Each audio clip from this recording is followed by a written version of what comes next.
ఒక అడవిలో ఒక చురుకైన కుందేలు మరియు ఒక నెమ్మదైన తాబేలు ఉండేవి. కుందేలు ఎప్పుడూ తన వేగానికి గర్వపడుతుంది. తాబేలు కాస్త నెమ్మదిగా ఉండేది, కాని ఎప్పుడూ ధైర్యంగా ముందుకు సాగేది. ఒకరోజు కుందేలు తాబేలును చూసి, "నువ్వు ఎంత నెమ్మదిగా నడుస్తావో! నేను నీకంటే వేగంగా పరిగెత్తగలను" అని అన్నది. తాబేలు నవ్వుతూ, "అయితే పందెం పందాం.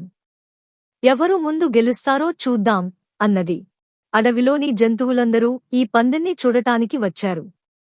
కుందేలు మరియు తాబేలు ప్రారంభ స్థానం వద్ద నిలబడ్డాయి.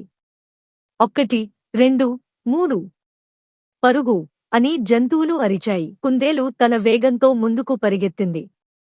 తాబేలు నెమ్మదిగా కానీ స్థిరంగా నడుస్తోంది. కుందేలు తాబేలును చూసి, "ఇది చాలా సులభం. నేను కొంచెం విశ్రాంతి తీసుకుంటాను" అని అన్నది. కుందేలు ఒక చెట్టు కింద కూర్చుని విశ్రాంతి తీసుకుంది. తాబేలు నెమ్మదిగా కానీ నిరంతరం నడుస్తూ ముందుకు సాగుతోంది. కుందేలు నిద్రపోయింది. తాబేలు కుందేలును దాటి ముందుకు సాగింది. కుందేలు నిద్రలేచి, "అయ్యో! నేను మరచిపోయాను" అని అరిచింది.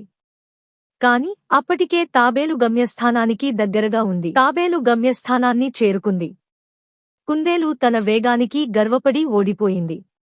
తాబేలు నవ్వుతూ, "నెమ్మదిగా కాని స్థిరంగా నడిస్తే ఎప్పుడూ గెలుస్తాం" అన్నది. కుందేలు తన తప్పును గుర్తించింది. "వేగం మాత్రమే కాదు, స్థిరత్వం కూడా ముఖ్యం" అని అన్నది. అందరూ తాబేలును అభినందించారు. Hey friends, welcome to my channel. Subscribe చేయండి. Emma Funny Expressions.